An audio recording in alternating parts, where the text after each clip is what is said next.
Welcome everyone to our Sparlin Experts webinar on the A2L transition in the HVAC industry so far.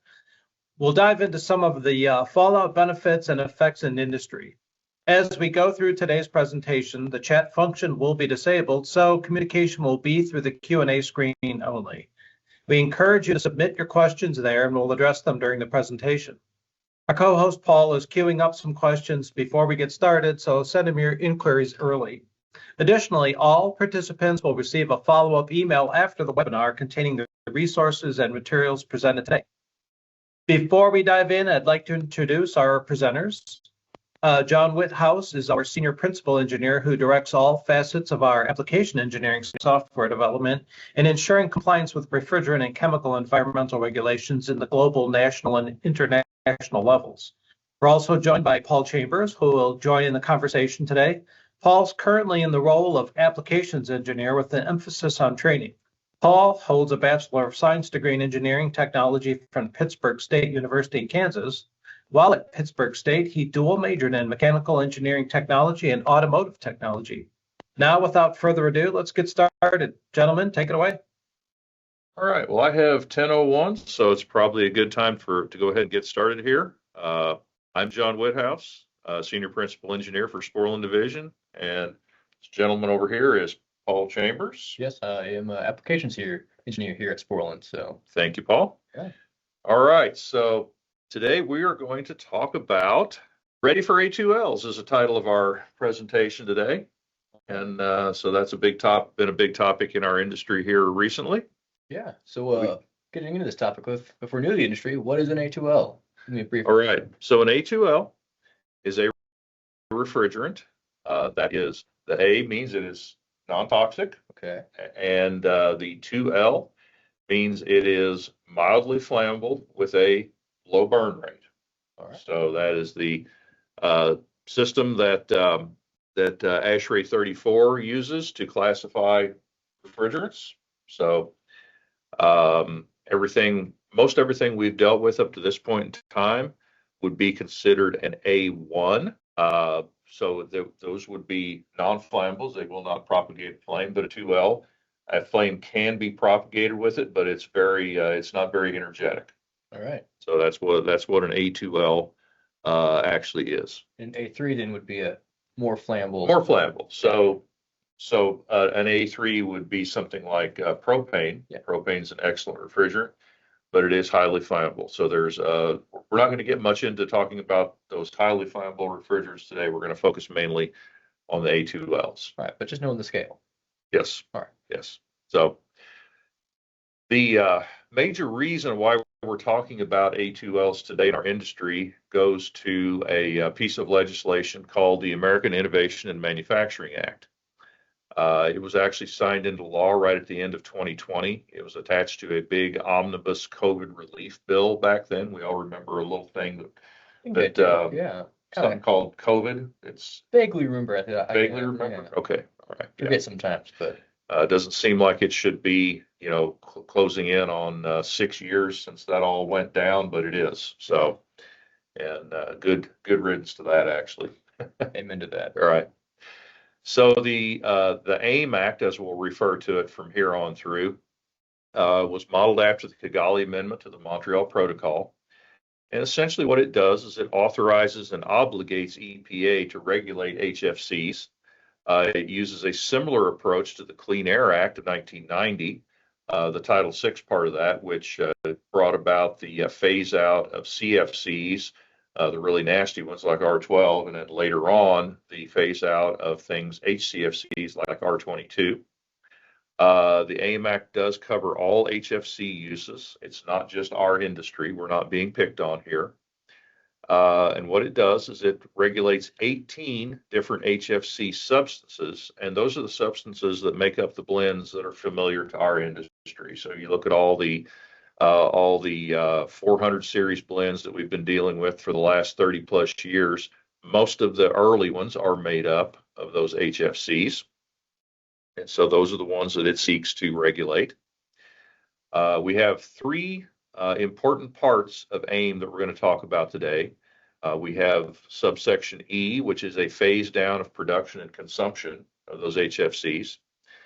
Subsection I, which restricts use of HFCs by equipment class, and that's technology transitions rule that we'll talk about.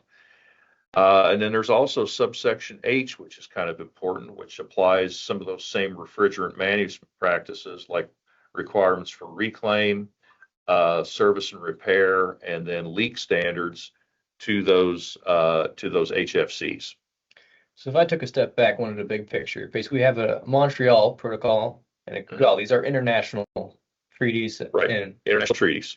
okay. And then the Clean Air Act, the AIM Act, these are just the U.S.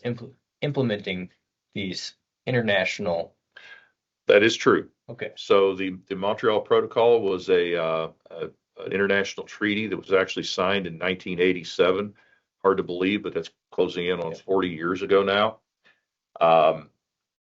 And the Kigali Amendment was an amendment to that treaty that was signed in 2016.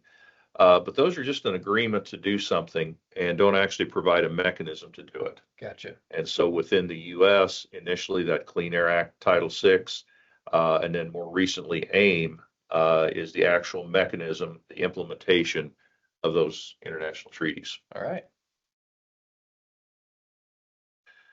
All right, so the phase down of HFCs, and I notice I call it a phase down, not a phase out, is based on a consumption and production baseline. And those baselines are established from the years 2011 to 2013. And it is all the average HFC consumption and production plus 15% of the average HCFC consumption and production, recognizing that at that time there was still significant use of R22, particularly in air conditioning systems.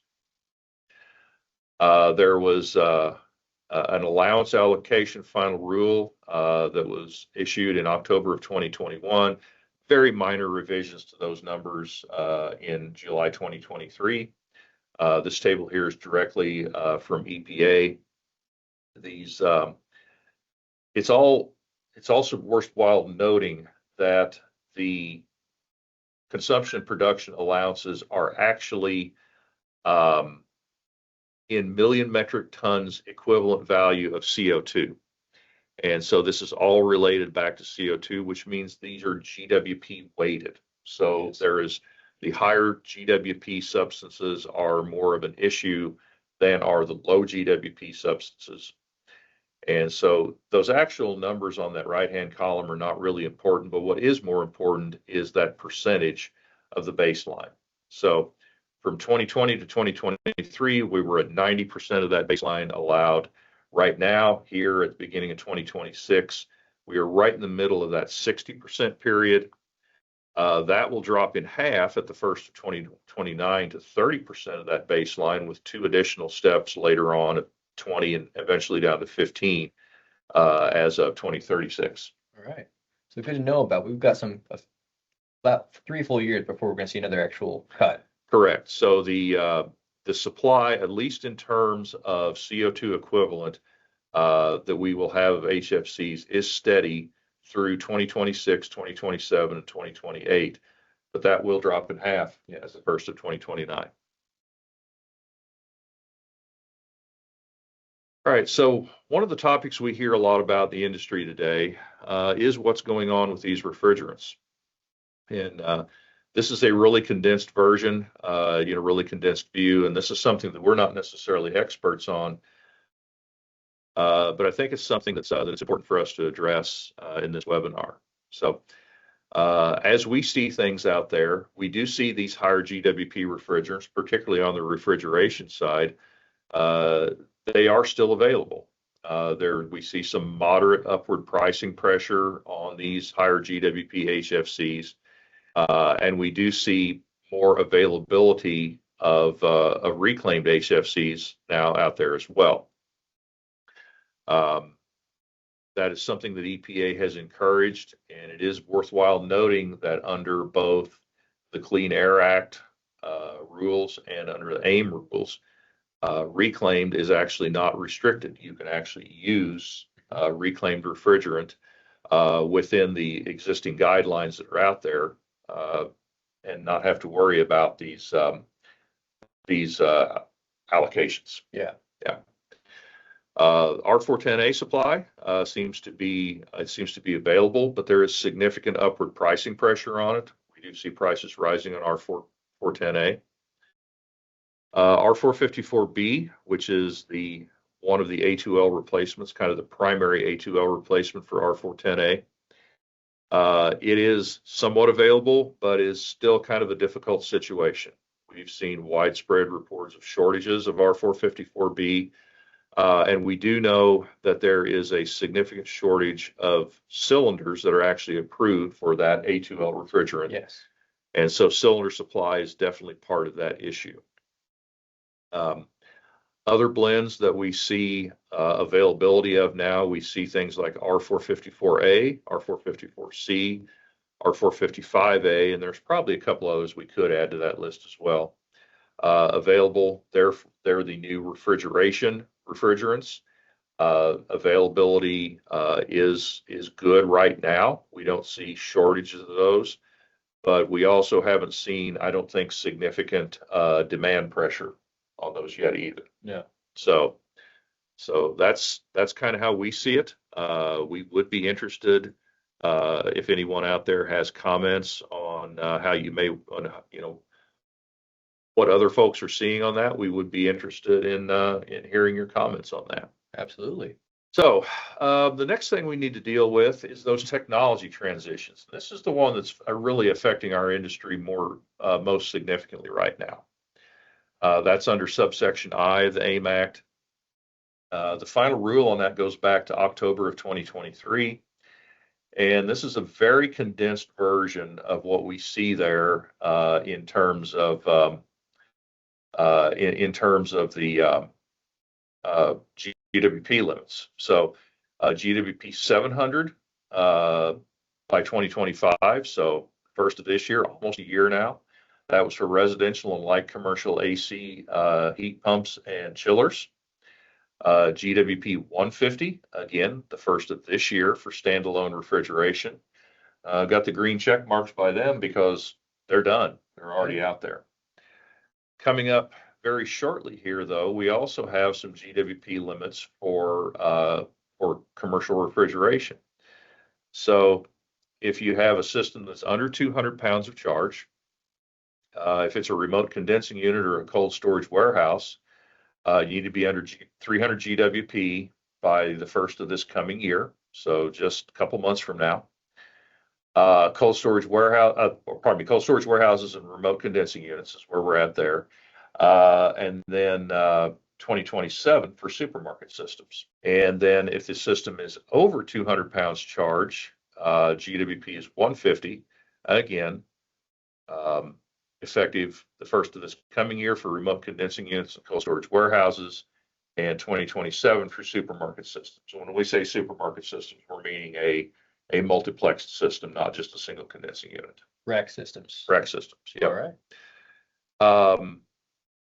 We all love definitions coming out of rules and things like that, so we wanted to cover we don't really love them, but we need to cover them anyway. They're helpful. In this case, they're helpful.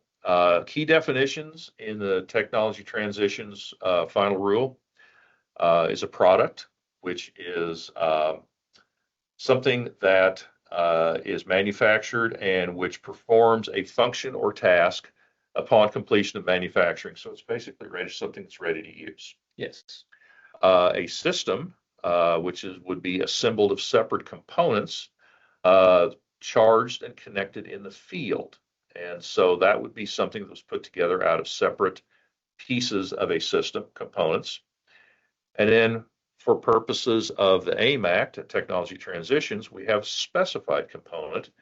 And they define that as one of 5 things. It can be a condensing unit, a condenser, compressor, an evaporator unit, or an evaporator. So one of those 5 things makes up a specified component. And one of the ways one of the reasons we need to know those is when we start looking at what the technology transition rule actually does, and how Sporlan and our industry counterparts are actually affected by the technology transitions rule. So what does it restrict? It restricts the manufacture and import of factory completed products. It restricts the installation of systems, and on those systems, there is no sell-through period within the technology transitions rule. It also restricts the sale or distribution of those factory completed products. However, there is a 3-year sell-through period on those products. So even if you can no longer make a product as of a certain date, you still have 3 years from that point where it's made to actually sell it. Then it also restricts the export of products containing HFCs from the United States. Are there any exceptions to those installation of systems? There actually is, for a very narrow set of equipment, which is residential AC and heat pump systems.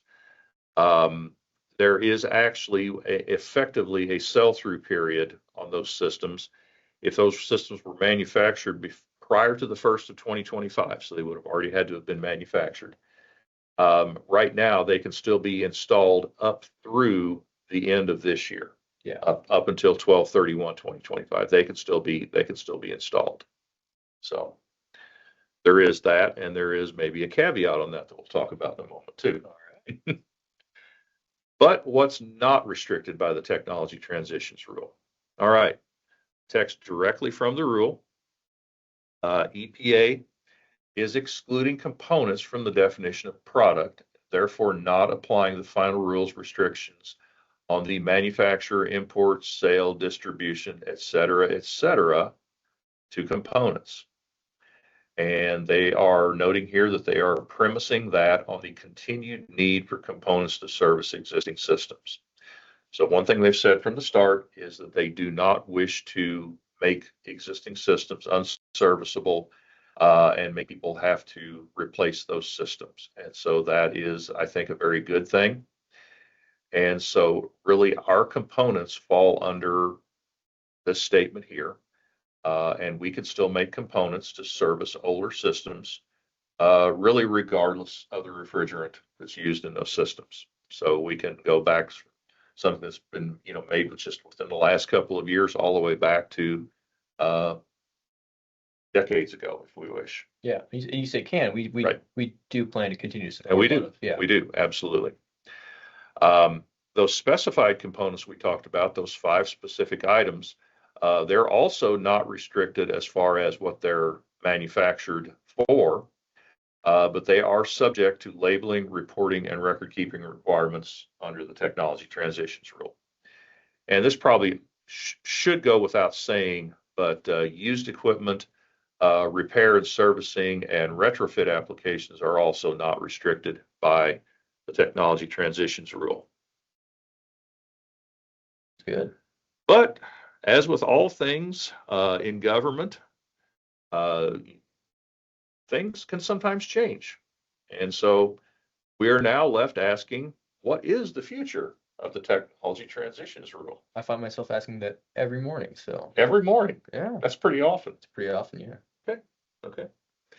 So back in March of 2025, on the 12th to be specific, the industry saw this headline: Trump EPA takes action to lower costs for American families at the grocery store by reconsidering burdensome technology transition rule. And this is literally the entire release right here. Not going to read through it, but essentially it talks about commercial refrigeration applications and the technology transition rule, and also makes mention of semiconductor manufacturing in there. And so that was an interesting little bit of information. Came out with a bunch of other EPA announcements at the same time, but this is the only one that really had any potential sway on our industry. And that was back in March, and we waited, and finally, on September 30th, 1 month ago, we saw some actual proposed changes. And this is not the entirety of the proposed changes, but these are the major ones and the only ones that would really affect our industry with any significance. So we talked about those GWP limits based on charge size as it was laid out in the technology transitions rule. 1/1/2027 for those supermarket systems, 1/1/2026 for remote condensing units and cold storage warehouses. That's the current state, and the proposal is over in our right-hand column. So instead of those 150 or 300 GWP thresholds, on those, again, those respective dates, 1/1/2027 or 1/1/2026, the GWP limit would instead go to 1,400 if it is a supermarket system or a remote condensing unit. And if it's a cold storage warehouse, it would go to 700. And then that would hold for 5 to 6 years, depending on the system type. And on the 1st of January of 2032, for all these systems, those systems would revert back to those 150 or 300 GWP limits, again, based on whether it's below or above 200 pounds charge in the system. All right. So that is our proposal out there. So what would that 1,400 threshold, what would that allow? So the 1,400 threshold essentially would hold the status quo right now, because we have refrigerants out there like R448A and R449A, Okay. which are A1 refrigerants that are, they're lower GWP than the old 404As and 507s. Yep. Significantly lower than those. And those have been in use now for a good 10 years. Have a lot of experience with them. We have a lot of those refrigerants in systems out there. And we see, continuing activity to retrofit some of those older, higher GWP systems, that would include R22 systems, which are still out there in supermarkets, to retrofit those to R448A and R449A. And so that would essentially hold that basically as a status quo for the next 5 to 6 years. All right. In those systems. I see one other number up there. That's a 700 threshold for the cold storage. 700. Yeah. I think we're all wondering a little bit exactly how they chose that 700 number. That would preclude the use of things like 448A and 449A. Mm-hmm. We find, especially if it's a large cold storage warehouse, those are typically already done with ammonia or potentially CO2, which are both extremely low GWP refrigerants. And so that's a great question that I really don't have a good answer to. That's 700 GWP for those systems is cold storage warehouses is it's an interesting one. All right. I don't know. So with the publication of this in the Federal Register, we have a public comment period that is open through 11/21. There are some comments already out there. Those comments become public when they're made to EPA typically. And it's sort of an interesting mix across the industry of comments that we see. We see some end users that really like holding off on these lower GWP thresholds for another 5 or 6 years. We see some other manufacturers that are sort of neutral on it. They don't really seem to have a strong position one way or the other. We see some manufacturers that are actually would really much prefer to just keep on the current track and transition on the 1st of 26 and 1st of 27 respectively. Yeah, I think the industry's done pretty well to prep for all these changes, right? Yes, I think the industry has done very well in that. We have been very busy prepping for it. I think we're well positioned. We're actually well positioned either way. But we're actually very well positioned for these newer A2L refrigerants and lower GWPs. Some people might not want all that hard work they've done the last year or so to. That's true. There's been a significant amount of time and resources invested in that, and I think we definitely have some companies out there that would prefer to get their return on those investments sooner rather than later. Exactly. I think that's a reasonable way to state it. I will note that since the current date is January 1 of 2026, we do need to see a final decision from EPA on this in December of 2025 for this to actually have any real effect. Yeah, I will say that. So that's going to be an important thing. Once the comment period is up, they're going to have to act pretty quickly. Yeah. Well, governments are known to do that, right? Oh, absolutely. Yeah. Yeah. Yeah. Acting really, really quickly, making things happen on a very timely Yeah, basis. What government are you talking about? I don't remember that one. Okay, me either. Okay. Right. All right. Want to also touch on codes and standards enabling these A2L systems. I call this a Cliff Notes version. We could have a 2 or 3 hour webinar on this that everybody would be asleep at the end of if we wanted to very easily. There's a huge amount of activity there. But just to cover this at a very high level, it's important for everyone to note that all U.S. states now do support A2Ls either by model code adoption or legislation. So we do have code support in place for these A2Ls. We have our component level safety standards. Typically, it's going to be UL 207 for refrigerant containing components that are non-electrical, and UL 429 for electrically operated valves. Those all now support flammable refrigerants. We have been certifying under those requirements now for 2 to 3 years. Also, we have the system level safety standards that also support flammable refrigerants. On the air conditioning heat pump side, we have UL/CSA 60335-2-40. You have requirements in that standard that are based around charge size, leak detection, and mitigation strategies. That standard is currently in the 4th edition. Work on the 5th edition started this month. I'm on that technical committee, and we have a lot of people working very hard on that. We're all going to be spending a lot of time over the next several months to probably a year to come up with a very good, very useful 5th edition of that standard. For commercial refrigerators and ice machines, we have ULCSA 60335-2-89. That one is currently in 2nd edition. It uses charge limits for A2L and A3 refrigerants. A3 refrigerant charge limits are pretty low, although there are instances where you can use up to 0.5 kilogram of an A3, like propane. There are leak detection and mitigation requirements in there that are based around those charge sizes. Like I said, 2nd edition currently, and the 3rd edition, which I think is a significant improvement, is scheduled to be published probably early this coming year.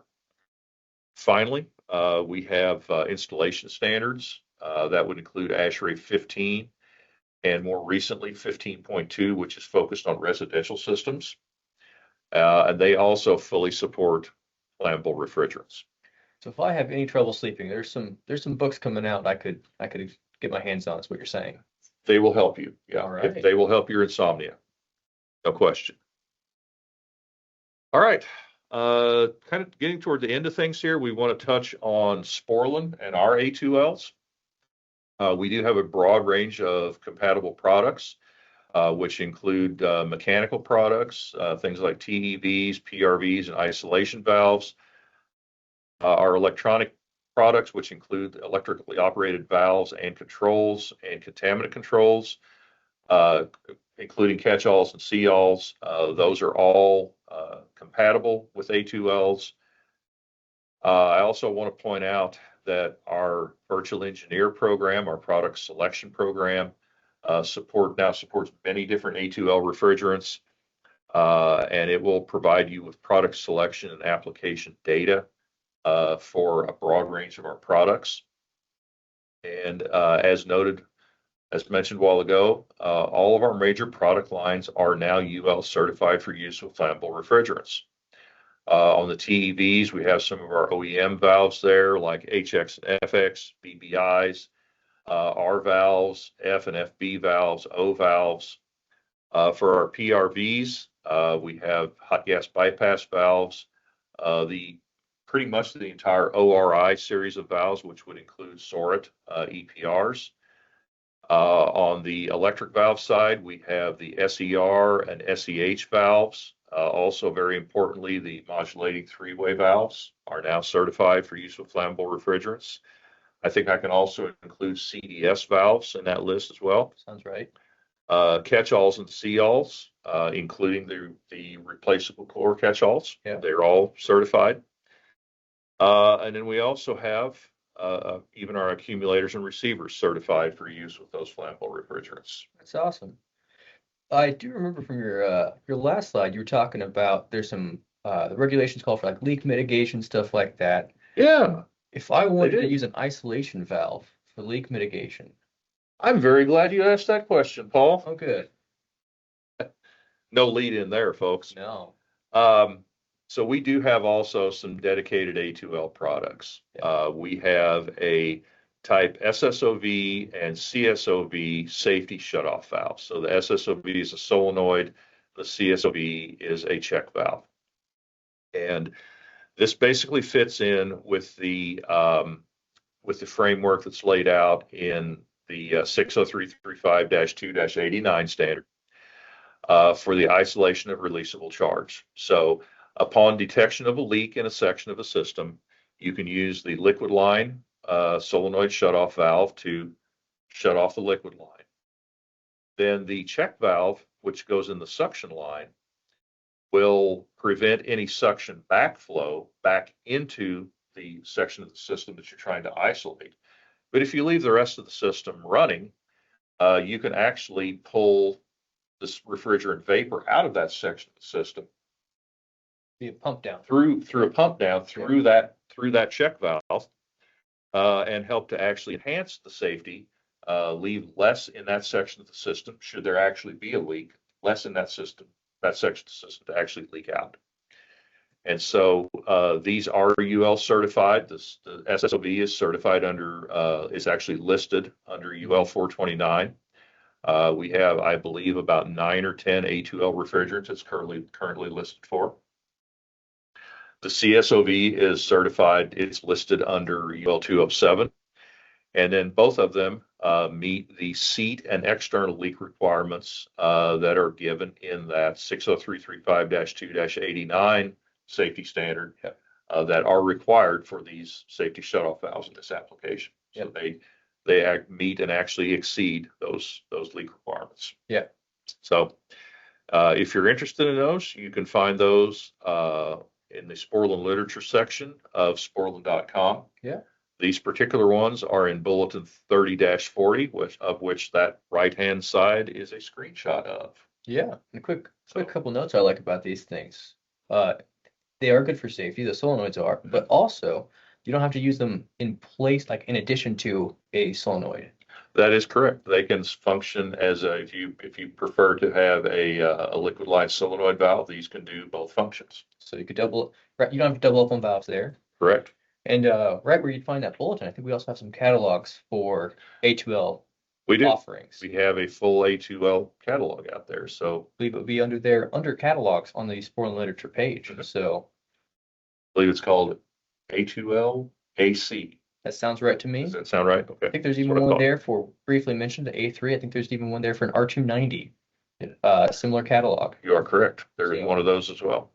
There's one of those as well. All right. Well, I think that brings us to the end of our content. Yeah. We could answer questions if anyone had them. If we have any questions that have come in. We have one question queued in, and it has to do with the coloring of tanks. And actually, I think that is addressed again in some of this regulation too. It actually is. It actually is. So and this is from a Raven, why are tanks different colors? Okay.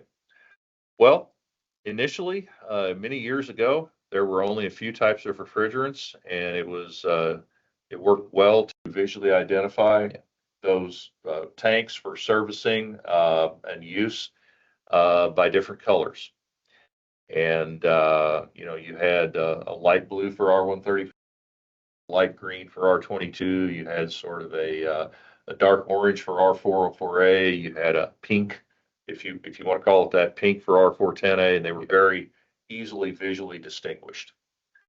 More recently, we have had so many blends come on the market that the colors started getting, they would issue new colors, and those colors would be very close to existing colors Yep. And as of, I think, gosh, it's been a few years ago already now, officially, although you may still see these different colored tanks, officially now all tanks are actually supposed to just be a certain color of gray. Yep.